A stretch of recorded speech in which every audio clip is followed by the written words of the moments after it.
오늘은 2027학년도 수학능력시험 대비 예성국어의 커리큘럼에 대해서 안내해드리고자 이 자리에 섰습니다. 잘 들어보셔서 이 강좌들이 여러분들한테 어떤 도움을 줄 수 있는지에 대해서 참고를 하셔서 이 수강을 결정하시면 될 것 같아요. 여러 구체적인 얘기들을 준비했는데 그 앞서서 먼저 이제 학생들, 재수강생들의 후기를 잠깐 보여드릴 거예요.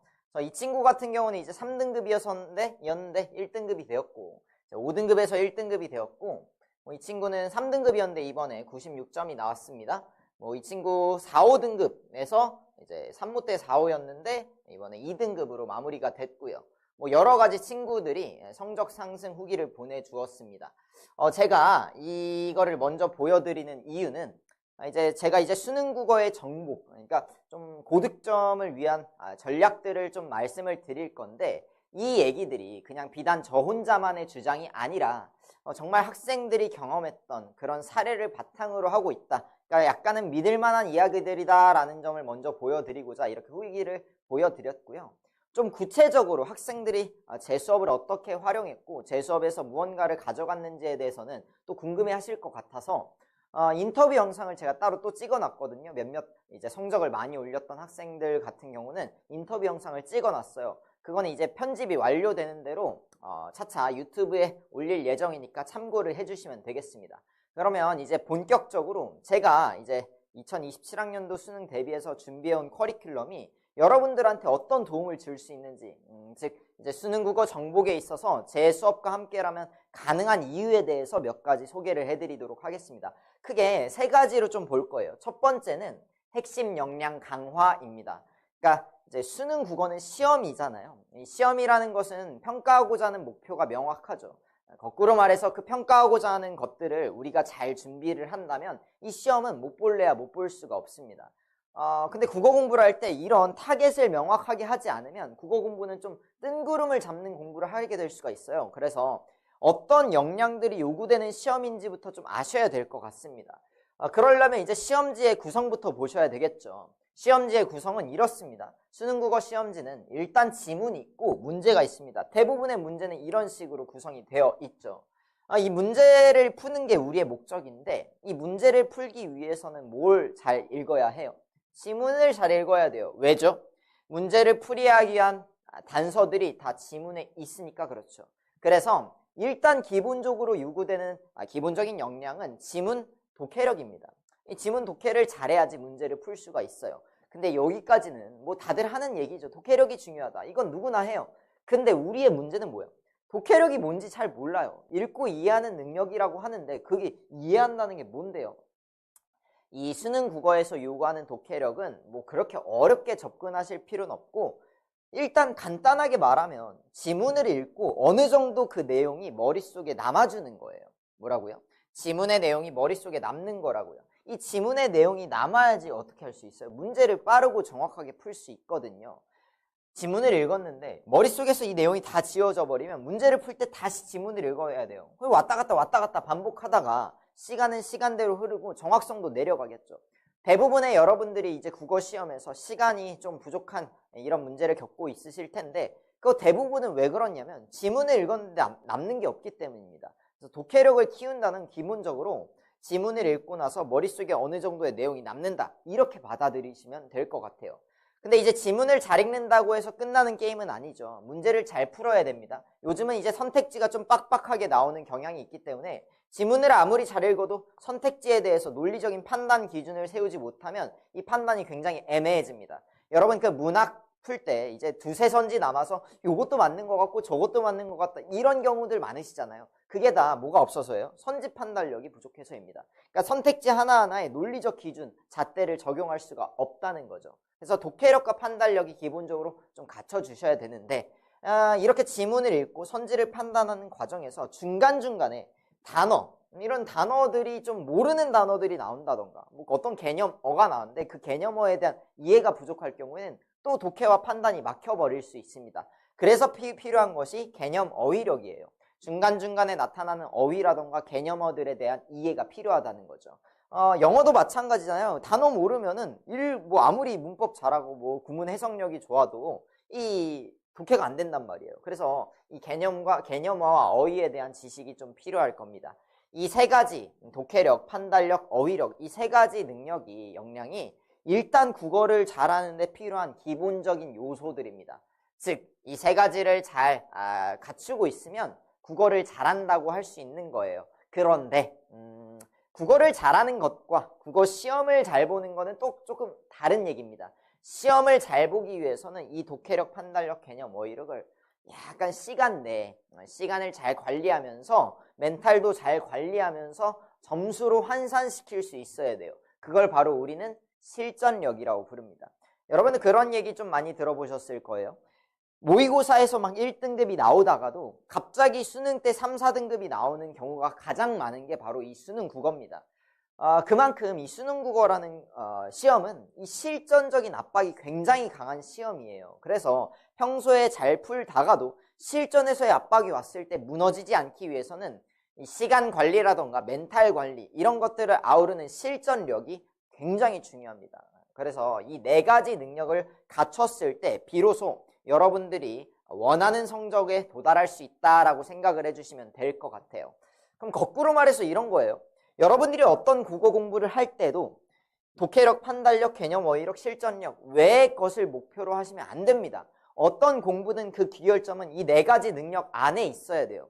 그래야지만 공부가 효과적으로, 효율적으로 시험장에 정말 적용될 수 있게끔 공부가 일어나는 거예요. 헛수고하면 안 되잖아요. 이 네 가지를 타겟으로 항상 공부를 해주셔야 됩니다.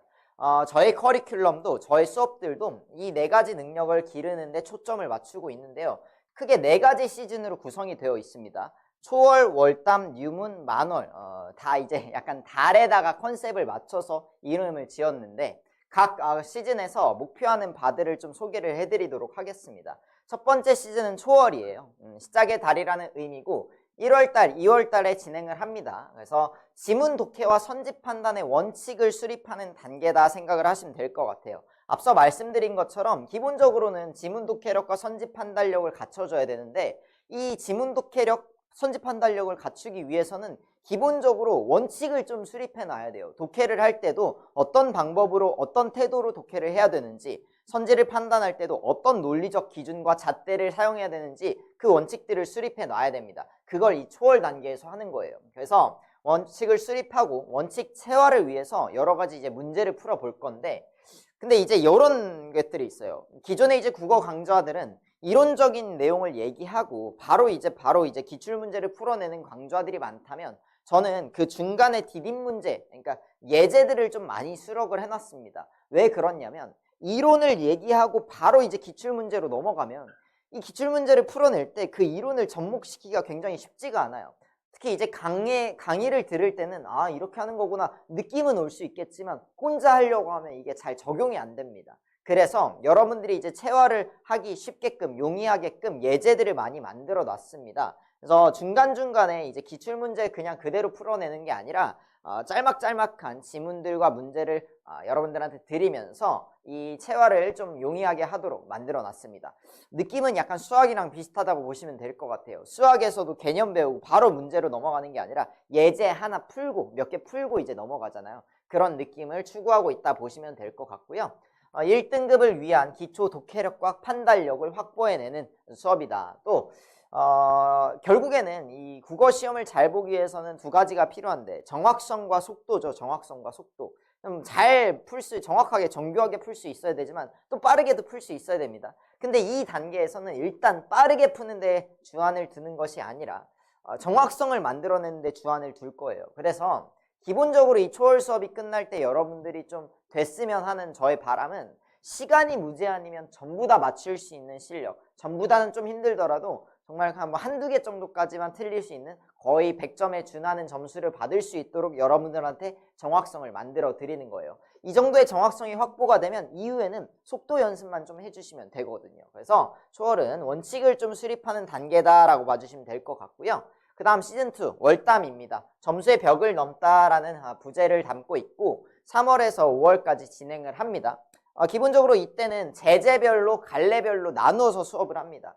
독서 같은 경우는 인문 철학, 그리고 사회, 법, 경제, 그 다음에 과학기술 이런 식으로 제재별로 지문을 좀 나눠서 제재별 접근법, 개념들을 배우고요. 문학도 갈래별로 현대시, 현대소설, 고전시, 고전소설, 수필 이런 식으로 갈래를 나눠서 접근법과 개념들을 정립을 합니다. 여기서 이제 접근법이라는 건 풀이 방식이고요. 개념이라는 거는 말 그대로 아까 말씀드렸던 어휘적인 측면들이에요. 그러니까 막 고전 문학에서, 고전 소설에서 자주 쓰이는 뭐 어휘들도 있을 것이고, 고전 소설에서 공유되는 막 세계관 이런 것들은 많이 있거든요. 모티브라고도 하죠. 뭐 영웅 소설은 영웅 소설의 모티브가 있고, 뭐 그 애정 소설은 애정 소설의 모티브가 있고, 이런 것들을 미리 알고 있으면 어떤 거에 좀 도움이 되냐면 독해 속도가 굉장히 빨라집니다. 그러니까 이 수능 국어가 배경 지식을 무조건 요구하는 시험은 아니긴 해요. 배경 지식이 없어도 읽고 풀면 풀리게 설계는 되어 있어요. 그런데 이런 개념과 지식들을 알고 있으면 뭐가 유리해요? 속도가 빨라진다고. 그러니까 과학기술 지문도 마찬가지예요. 과학기술 좀 어려워하시는 분들은 아무래도 그 기초 지식들, 기초 개념들이 없는 경우가 많거든. 그런 개념들이 탑재가 되어 있으면 아무래도 글을 읽어 나갈 때 알고 있는 내용들을 읽어 나가는 게 많아지니까 속도도 좀 나고 어느 정도 정보량도 좀 줄여갈 수 있다고요. 근데 이제 모를 때도 할 수는 있지만 좀 오래 걸릴 것이다. 그래서 그런 개념 어휘들을 세팅하는 단계다. 접근법을 수립하면서 개념 어휘를 세팅하는 단계다 라고 보시면 될 것 같고, 이때는 이제 기출, 평가원 기출 지문들 사이에서도 굉장히 유사한 부분들, 연계가 되는 부분들이 많습니다. 그래서 그런 것들을 좀 엮어 읽기를 하면서 이런 것들을 자주 출제한다. 그래서 이런 것들에 대해서 좀 대비를 해놓자. 평가원 코드들에 대해서 좀 분석을 하는 수업이다 라고 생각을 하시면 될 것 같아요. 쉽게 말해서 평가원 지문을 좀 빠르게 읽기 위한 최소한의 배경 지식들, 이런 것들을 세팅한다라고 보시면 되겠네요. 그래서 이렇게 가시면 될 것 같고, 3월에서 5월, 이제 6월 모의고사가 진행되고 나서부터는 뉴문, 새로운 문제들이라는 부제를 달고 있는 커리큘럼이 진행됩니다. 6월에서 8월 동안 진행되는 커리큘럼이고, 이때는 이제 실전력 극대화를 위한 수업이다라고 생각하시면 될 것 같아요. 그래서 실전에서도 이 실전력, 시간 관리와 멘탈 관리를 위해서 지켜야 되는 원칙들이 있는데 그 원칙들을 수립하고 체화하는 단계다라고 보시면 되겠네요. 추가적으로 이 EBS에 수록되어 있는 개념 어휘, 주요 개념 어휘들에 대해서 대비도 들어갑니다. 이때는 새로운 문제들이 부재잖아요. 그래서 평가원 기출만을 다루진 않습니다. 앞선 시즌에선 거의 대부분이 평가원 기출이었다면 이때부터는 평가원 기출도 다루긴 하지만 좀 낯선 문항들 위주로 다뤄볼 겁니다. 그렇게 하는 이유는 기본적으로 우리가 평가원 기출이 고퀄리티의 문제들인 건 맞지만 우리가 결국엔 수능에서 중요한 건 뭐라고? 실전력이라고. 근데 실전력이라는 건 낯선 문제를 보면서 기를 수 있는 능력이에요. 그래서 새로운 문제들을 접해가면서 이제 낯선 지문을 읽을 때 이런 태도를 가져야 된다. 80분 내에 45문제를 풀기 위해선 이 실전적으로 이런 태도를 가져야 된다. 이런 걸 계속 반복적으로 주입시켜 드릴 겁니다. 그래서 리트, 교육청, 제작 문항을 통해서 낯선 지문에 대한 적응력을 강화한다. 그 실전력을 강화한다라고 보시면 되겠네요. 그렇게 진행이 되고 나면 이제 시즌4 만월 파이널 시즌입니다. 9월부터 이제 수능까지 진행이 되는 강좌고, 이제 진짜 마지막이니까 수능날 정말 그 떨리는 상황에서도, 긴장되는 그 상황에서도 점수를 지켜내려면 정말 구체적인 행동 강령 매뉴얼들이 수립이 되어 있어야 됩니다. 그래서 1교시 행동 강령 매뉴얼을 확립을 시켜 드릴 거고, 정말 하나하나 사소하게 다 제가 시나리오를 좀 짜드릴 거예요. 이렇게 되면 이렇게 해라, 이렇게 되면 이렇게 해라. 그래서 웬만하면, 물론 이게 시험장에서는 이런 매뉴얼들을 다 생각할 수는 없겠죠. 그런데 제가 지금 좀 바라는 건 뭐냐면, 이 매뉴얼들을 확립하고 습관화를 시켜놓으면 여러분들이 정말 1교시에 정말 당황한 그 상황에서도 어느 정도는 조금 대처가 가능해질 거라고 저는 믿어요. 그래서 약간 이런 거죠. 그 119 소방대원들이 정말 급박한 상황에서도 정말 잘 대처를 해주시잖아요. 그분들은 다 행동, 준칙, 매뉴얼들을 만들어 놓고 맨날 시뮬레이션과 훈련을 하기 때문이거든요. 저희도 그렇게 급박한 상황에서 대처하기 위해선 이런 매뉴얼들을 만들어 놓고 연습을 많이 해주시면 그렇게 대처가 될 것이다 라고 생각을 합니다. 당연히 이제 파이널 시즌이니까 실무 응시와 피드백 진행을 합니다. 그래서 요거는 이 피드백 같은 경우는 1대1로 진행이 된다는 점 참고해 주시면 될 것 같아요. 그래서 현장 수강생 같은 경우는 대면으로 와서 저한테 대면 상담을 받으시면 되고, 온라인 수강생 분들은 저한테 이제 실무 응시한 결과를 매주 보고를 해주시면 제가 그것에 대해서 좀 피드백 상담을 진행하겠다라고 말씀드릴 수 있을 것 같아요. 피드백과 상담에 대해서는 이따가 또 말씀을 드리도록 하겠습니다. 자, 그 다음에 마지막으로 이제 평가원 코드 분석. 이제 실무를 치면서도 여전히 중요한 건 평가원 기출이에요. 당연히 이제 평가원 기출만 풀면 안 되겠지만 또 기출을 놓아버려서도 안 된다고. 6월, 9월 모의고사 경향성을 토대로 이 근 3년간의 이제 평가원이 출제를 할 때 약간 많이 쓰던 패턴들, 함정을 파는 요소들, 이런 것들을 좀 정리해서 코드를 분석하고 정리를 해볼 겁니다. 그래서 시험장에서 이런 함정들에 좀 주의를 하자, 이런 식으로 수업이 좀 진행이 될 거예요. 당연히 EBS 최중요 작품들과 지문들에 대해서도 좀 선별하고 좀 정리하는 시간도 가져볼 거고, 근데 이거는 이제 수업보다는 과제 위주로 진행이 될 겁니다. 그리고 출제가 예상되는 개념이나 어휘들에 대해서도 좀 학습을 해보겠다, 이런 것까지 말씀을 드릴 예정입니다. 그래서 4가지 시즌은 각각의 목표가 명확하다고 말씀드렸어요. 초월 같은 경우는 독해력과 판단력을 강화하는 데 주 초점이 맞춰져 있고, 월담은 제재별, 갈래별, 개념 어휘력을 기르는 데 초점이 맞춰져 있고, 뉴문은 EBS에 수록된 개념 어휘력 그리고 실전력을 강화하는 데 목적이 있고요. 만월은 이 앞선 것들을 총 다 합해서 종합적인 학습을 한다라고 생각하시면 될 것 같아요. 자, 근데 여기서 좀 오해하시면 안 되는 게, 뭐야, 그러면 독해력과 판단력을 배울 수 있는 건 시즌 1뿐이야? 아닙니다. 절대 아니에요. 독해력과 판단력이라는 건 제일 중요한 요소이기 때문에 시즌 1에서 기반을 닦아 놓는 것이고, 시즌 2, 3, 4 다 계속 연습을 합니다. 주 초점이 1에선 맞춰져 있다라고 얘기를 드리는 거예요. 이렇게 보시면 될 것 같고, 이게 첫 번째 이제 제 수업에서 가져가실 수 있는 겁니다. 뭐라고요? 핵심 역량들을 강화할 수 있다. 4가지 핵심 역량을 강화할 수 있다. 이게 제 수업에서 좀 얻어가실 수 있는 거고, 두 번째로는 이제 풀이 시간 단축입니다. 여러분들 이제 국어에서 뭐 제가 이제 과외를 대학교 1학년 때부터 지금까지 과외하고 강의를 하면서 가장 많이 들었던 질문은 바로 이 풀이 시간에 관련한 질문이에요. 항상 이제 과외할 때도 그랬지만 학생 처음 만나면 저는 국어 맨날 한 지문, 2지문 못 풀어요, 이런 얘기들을 많이 했었단 말이야. 그러니까 시간에 대한 고민은 정말 모두가 공유하는 고민일 겁니다. 그래서 그만큼 이 국어 시험에서 풀이 시간을 단축하는 건 굉장히 중요한 요소라는 거겠죠. 그러면 이제 시간 단축을 어떻게 이뤄낼 수 있는 것인가? 생각보다는 간단합니다. 이 시간을 단축시키는 게 그렇게 복잡한 문제는 아니에요. 방법 자체는 간단합니다. 2가지만 지키시면 돼요. 첫 번째는 풍부한 양치기입니다. 양치기 많이 하셔야 돼요. 그러니까 기본적으로 속도를 늘리기 위해선 숙달이 되어야 돼요. 숙달 많이 능숙해져야 됩니다. 뭐 제가 자주 듣는 예시가, 셰프들이 이 양파 썰 때 겁나 빠르게 썰잖아요. 그거 어떻게 됩니까? 셰프들 어떻게 그렇게 양파를 빨리 썰어요? 칼이 좋아서? 아니면 뭐 자세가 좋아서? 물론 그런 것도 있겠지만 기본적으로 그분들은 많이 하셨다고요. 많이 썰어봤다고.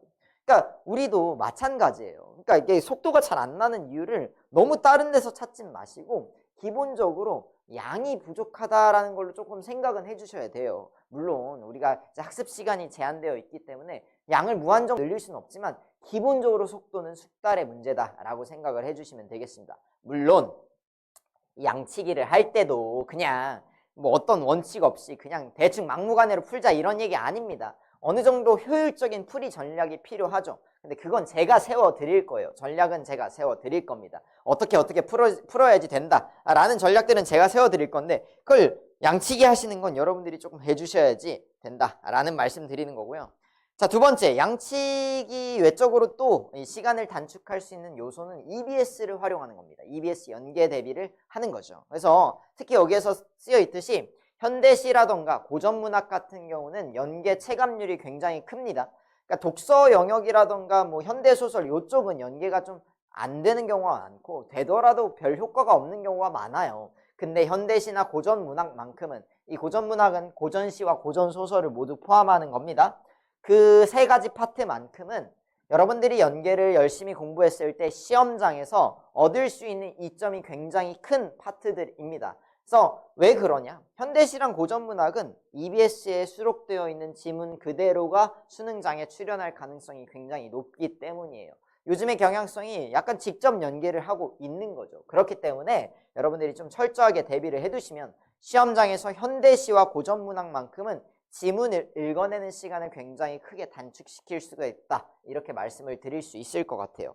자, 그런데 양치기와 EBS 연계 대비를 하는 거에 있어서 여러분들이 공통적으로 좀 준비해 주셔야 되는 게 있어요.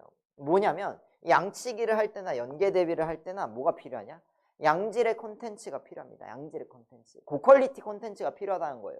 자료가 좋아야 돼요. 왜요? 이 양치기랑 연계 대비를 할 때 이 양치기를요. 이상한 문제들 양치기라면 의미가 있을까요? 그러니까 이상한 막 국어 내신 문제 가지고 와서 양치기를 한다고 쓰는 국어 실력이 늘까요? 아니에요. 좀 고퀄리티의 문제들이 필요하고 요즘의 경향성에 부합하는 문제들이 필요합니다. 자, 두 번째로는 EBS 연계 대비를 할 때도 그냥 특수한 펼쳐놓고 공부하는 건 솔직히 비효율적이에요.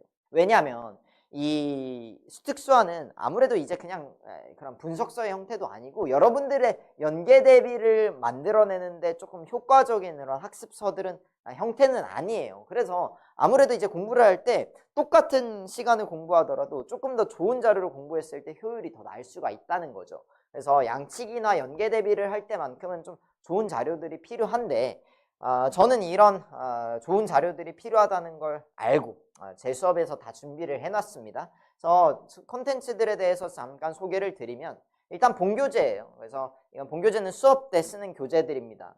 그래서 3단 구성이에요. 제가 이제 수업 때 이론적으로 전달드리는 개념이라던가 접근법 이런 것들에 대해서 원칙을 좀 수립해 드리고 그걸 바로 기출문제에 가는 게 아니라 예제를 풀고 간다고 했죠. 이 구성은 여러분들이 세화가 안 될래 안 될 수가 없게끔 만들 겁니다. 정말 단기간 내에 여러분들이 제가 주창하는 이 접근법들, 개념들을 체화시킬 수 있을 거예요. 자, 모든 지문은 제가 다 하나하나 선별을 해갖고 수업 내용과 연계되게끔 구성을 해놨어요. 그러니까 약간 수학도 마찬가지잖아요. 미적분 단원에서 미적분 관련된 문제를 풀지 갑자기 다른 단원 문제를 풀지는 않잖아요. 그래서 이 수업 내용과 연계되어 갖고 지문들을 구성해 놨기 때문에 여러분들의 체화 훈련이 엄청 효율적으로 이루어질 수 있을 것이다 말씀을 드릴 수 있을 것 같아요. 자, 그 다음에는 필기노트, 복습 시트입니다. 이론적인 부분들에 대해서는 여러분들이 수업 때 잠깐 놓치시면 또 수업 듣기 그렇게 힘들 수 있어요. 그래서 복습 시트를 통해서 중간중간에 약간 빠진 부분들은 여러분들이 복습하는데 이 시트를 활용해 주시면 될 것 같고 필요한 경우에는 복습 영상도 제공이 들어가니까 그거 참고해 주시면 되겠습니다. 자, 그리고 나서 이제 문워크 주간지입니다. 국어는 수업보다 자기가 혼자 푸는 시간이 굉장히 중요하다는 거 다들 알고 계시죠? 그래서 문워크 이제 주간지의 형태로 나가는 교재인데 여러 가지 구성이 있습니다. 복습과제, 적용과제, 예습과제, 보충과제로 구성이 되어 있어요. 요중에 이제 보충과제 같은 경우는 양치기 과제입니다. 아까 말씀드렸듯이 양치기를 해야지 속도가 빨라진다고 말씀드렸어요. 그래서 앞선 것들은 필수 과제다라고 생각하시면 되고 보충 과제는 공부할 시간이 조금 더 있을 때 이행하시면 되는 과제라고 보시면 되겠습니다. 학습 루틴 잡기에 최적화되어 있어요. 매일매일 어떤 과제를 어떻게 해야 되는지를 제가 굉장히 상세하게 안내를 해놔서 여러분들이 우왕좌왕하지 않고 학습을 이어가는 데 도움을 받으실 수 있을 겁니다. 이따가 또 말씀드리겠지만 매주 과제 검사를 진행을 합니다. 이거는 현장 수강생과 온라인 수강생 동일해요. 둘 다 이제 과제 검사를 제가 사진 인증으로 좀 요청을 드릴 겁니다. 물론 너무 귀찮다 그러면 안 하셔도 됩니다. 근데 이제 과제 검사를 한번 받겠다 신청을 하시면 사진 인증을 안 왔을 때 약간의 잔소리를 들을 수 있습니다. 제가 조교와 함께 검사를 진행을 하는데 그래서 잔소리를 좀 들을 수 있다. 이런 것들이 좀 사소해 보이지만 제 경험상 이 과제 검사를 하고 말고가 이행률에 있어서 굉장히 큰 차이를 만들어내더라고요. 그러니까 보통 모든 수험생들이 초반에는 의지가 그냥 활활 불타오르죠. 그러나 한 1, 2주일 열심히 하다가 결국에 풀어져요. 근데 이런 검사 시스템을 활용하시면 여러분들이 조금은 강제성을 가지고 의지를 북돋을 수 있다라고 말씀드릴 수 있을 것 같습니다. 자, 여기 이제 문워크 주간지의 조금 특별한 구성은 이 적용과제예요. 적용과제. 적용과제는 말 그대로 수업에서 배웠던 이론들, 방법들, 원칙들, 개념들을 적용하기 위한 과제인데 그냥 단순히 지문과 문제만 넣어놓고 풀어라잉 이렇게 하지 않습니다. 왜냐하면 그렇게 했을 때 여러분들이 원칙을 제대로 채워하지 않을 거거든. 그래서 저는 이제 지문이나 선지 중간중간에 여러분들의 이제 생각을 요구하는 확인 문제들을 실어놨어요. 그래서 지문 중간에도 원칙을 적용한 결과값을 기록하기 위한 질문들이 들어가 있고, 이 선지 같은 경우는 선지 아래에서 선지가 만약 장면의 빈번한 전환을 통해 긴박한 분위기를 조성하고 있다. 이런 선지가 있어요. 여러분 그냥 혼자 푸실 때는 그냥 아닌 것 같은데 하고 그냥 넘어가시잖아요. 근데 그렇게 하면 이제 분석이 안 됩니다. 그래서 제가 이거에 대해서 여러분들이 그냥 넘어갈까봐 중간중간에 태클을 걸어 놓습니다. 야, 장면의 빈번한 전환이 뭐야? 긴박한 분위기가 언제 허용되는 개념이야? 이런 것들을 문제로 다 만들어 놨습니다. 그래서 여러분들이 이걸 보시면서 대답을 하시면 자동적으로 기출 분석이 되게끔 구성이 되어 있다라고 보시면 될 것 같네요. 이해가 되시는 거죠? 이 정도로 하나하나 좀 태클을 걸고 있다 생각을 하시면 될 것 같습니다. 제가 이 자료를 왜 만들었었냐면 제가 이제 과외를 할 때 사실 이런 질문들을 말로 구두로 했습니다. 근데 그 과외를 매일 할 수는 없잖아요. 그래서 혼자 공부할 때도 그런 질문을 해주는 사람이 있으면 좋겠는데 제가 갈 수는 없고 그러면 이렇게 자료를 만들어줘야겠다 해서 만든 겁니다. 그래서 이런 것들 보시면 좀 정말 많은 도움이 될 겁니다. 체화가 안 될래야 안 될 수가 없을 거예요. 그래서 이런 식으로 좀 구성이 되어 있고요.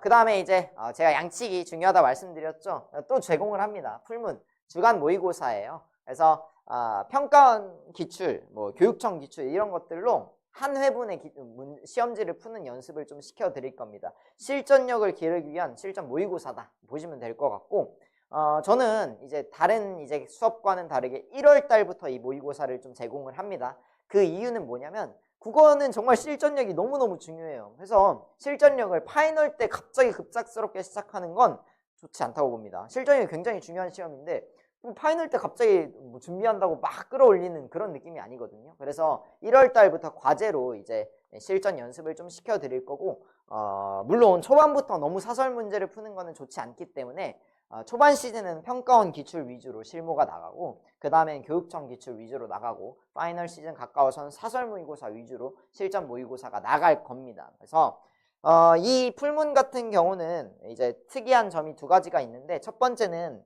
이 해설지가 굉장히 좀 자세하게 써져 있습니다. 평가원 기출로 이제 실전 모의고사가 나갈 때는 제가 하나하나 분석서를 굉장히 자세하게 만들어 놨어요. 그래서 실전에서 어떤 사고의 흐름을 거쳐서 이 문제들을 풀어내야 했는지에 대해서 하나하나 다 해설을 깔아놨습니다. 선지 보면서 어떤 생각을 했어야 되고 지문 보면서 어떤 생각을 했어야 되는지 하나하나 상세하게 풀어놨으니까 이 분석서 참고해서 실전에서 이렇게 생각해야 되는구나 이런 것들 얻어가시면 될 것 같아요. 이게 첫 번째 특성이고, 두 번째는 이 실전 모의고사 풀고 그냥 치워버리면 이게 또 공부가 안 됩니다. 실전 모의고사를 풀고 나서 더 중요한 건 이 실무를 분석하는 거예요. 근데 이 분석은 솔직히 혼자서만 하기에는 약간 부족한 점이 있습니다. 이건 뭔 느낌이냐면 우리가 병원에 갈 때, 병원에 왜 가요? 아프니까 가죠. 뭔가 몸이 문제가 있어. 근데 그 문제가 자기가 뭔지는 제대로는 모르죠. 구체적으로 어디에서 이 아픔이 생긴 건지 모르잖아요. 그거 알려달라고 어디 가는 거예요? 병원 가는 거죠. 그거 그리고 해결해달라고. 그런 거랑 비슷합니다. 실전 모의고사를 볼 때도 여러분들이 어렴풋이 느껴지는 문제들은 있어요. 이런 거에서 계속 막히는 것 같아. 이게 좀 안 되는 것 같아. 그런 건 있는데 구체적인 요인은 여러분들이 알기가 좀 어렵습니다. 그래서 누구한테 찾아와야 돼요? 저한테 찾아오시는 거죠.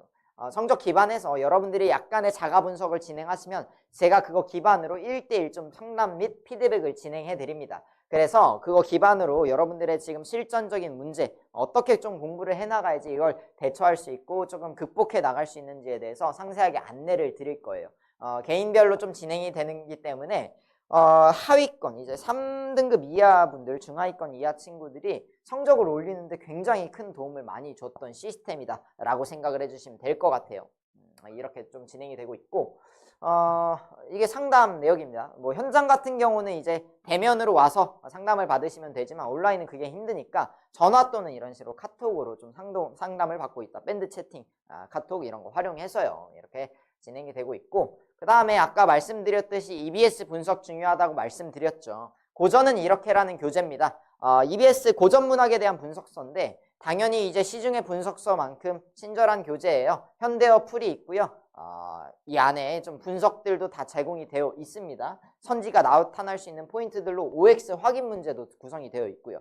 그런데 그것만으로 끝난다면 제가 뭐 그거 썼겠죠. 근데 이제 제가 독보적인 자료를 좀 만들기 위해서 재미있는 MG식 풀이를 제공을 합니다.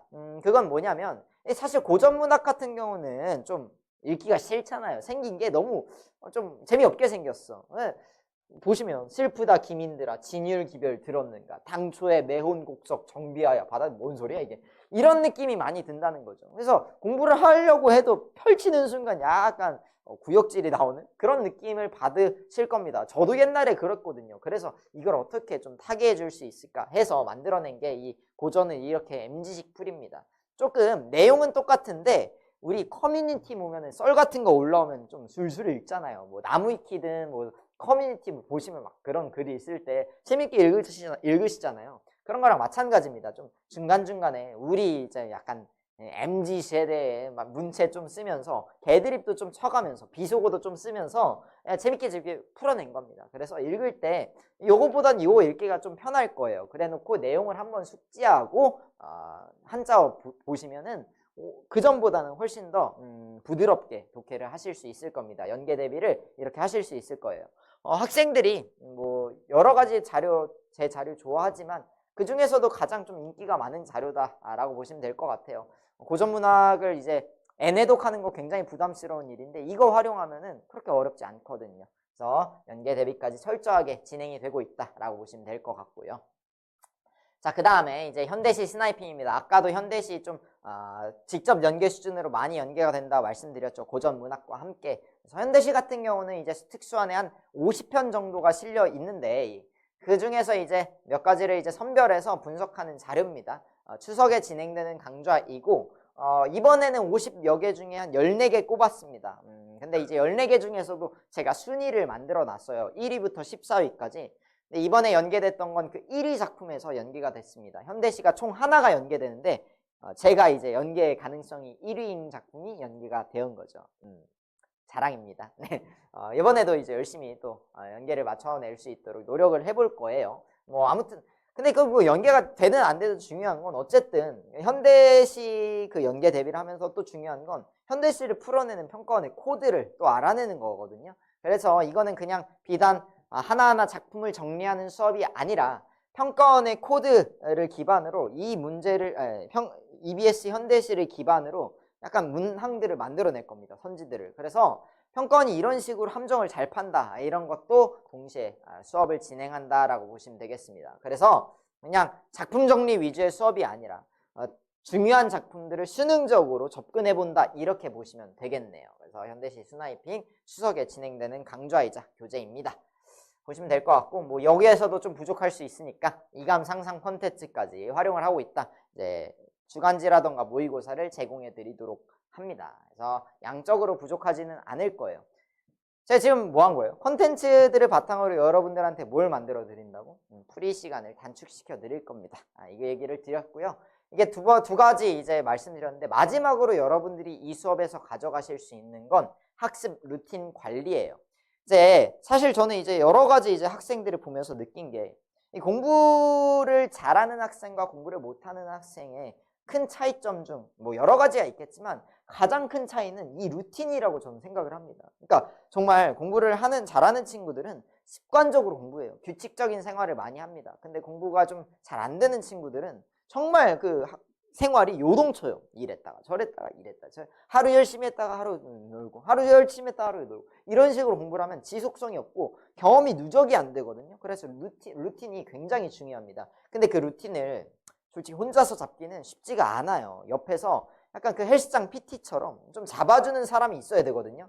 제 수업에서는 국어에 한해서만큼은 그런 루틴들을 만들어 드리려고 열심히 애를 쓰고 있어요. 그래서 일단 제일 중요한 건 과제 검사죠. 그래서 매일 이제 주간지의 형태로 이제 과제가 나가니까 그 과제를 좀 인증해 주시고 그거에 대해서 제가 과제 점수를 부여를 합니다. 그래서 과제 점수는 이런 식으로 나가고 있는데 뭐 과제 점수가 안 나온다고 하더라도 제가 뭐 집에 몽둥이 들고 찾아갈 수는 없지만 경험상 이 점수를 부여받는 것만으로도 여러분들이 과제 이행률이 굉장히 많이 올라오더라고요. 그래서 이 과제 이행률 부여를 하고 있고 매주 이건 진행이 됩니다. 조교와 함께 자제 검사가 철저하게 진행이 되니까 제출을 해주시면 되고. 근데 선생님 저는 과제 그냥 알아서 하고 싶은데요. 신경 쓰지 마세요. 하시는 분들은 신청을 안 하시면 됩니다. 신청을 하는 순간 제출을 해주시는 거예요. 그렇게 보시면 될 것 같고요.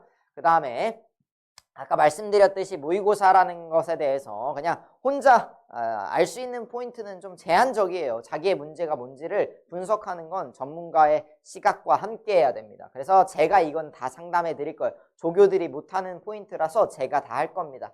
그래서 모의고사 상담 시스템을 운영하고 있다. 그래서 모의고사 보고 나서 그거에 대해서 뭐 현장 분들은 대면 상담 오시면 되고, 온라인 분들은 일단 자기가 분석한 결과를 이제 카톡이나 밴드 채팅으로 제출해 주시면 제가 이제 이렇게 서면으로 응답할 때도 있고 전화 상담을 할 때도 있을 겁니다.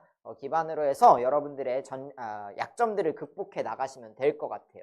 자, 그 다음에 뭐 상시 질답을 하고 있다. 그래서 뭐 웬만하면 제가 다 답장을 하기 때문에 저 뭐 하는 게 많이 없습니다. 교재 준비하고 수업 준비하고 수업하고 이게 그냥 일상이에요. 그래서 여러분들이 질문을 주시면 거의 수업할 때 제외하고는 거의 바로바로 볼 수가 있을 거예요. 한 3, 4시간 내에 아마 답장이 갈 거고, 늦어도 그 하루 내에 정말 제가 어떤 뭐 정말 그런 급한 일이 생겼을 때는 그 다음날 내에는 받으실 수 있을 겁니다. 대부분은 6시간 내에 받는다 보시면 될 것 같고, 그 인터뷰 영상이 있다 나중에 한번 보시면 알겠는데, 하위권 이제 4등급 이하 친구들이 1, 2등급 된 케이스 중에서는 이 상시질답을 잘 활용하는 케이스들이 굉장히 많아요. 그래서 질문과 답변을 좀 많이 해주시면 저랑 이제 과외하는 느낌으로 수업의 내용들을 체화하는 데 도움을 받으실 수 있을 겁니다. 마지막으로 좀 드리고 싶은 말씀은 국어 1등급, 1등급이라고 했지만 각자의 목표가 되는 점수들이 있겠죠. 그런 목표하는 점수들에 도달하기 위해서 국어는 감이 아닌 시스템으로 좀 접근을 해야 됩니다. 감이 아닌 시스템으로의 의미가 뭐냐면, 국어는 약간 뭐 하다 보면 되겠지 이런 느낌으로 접근하는 친구들이 많아요. 그러다 보면 이제 모의고사를 풀고 이제 시험을 보고 느끼는 점이 이럴 거예요.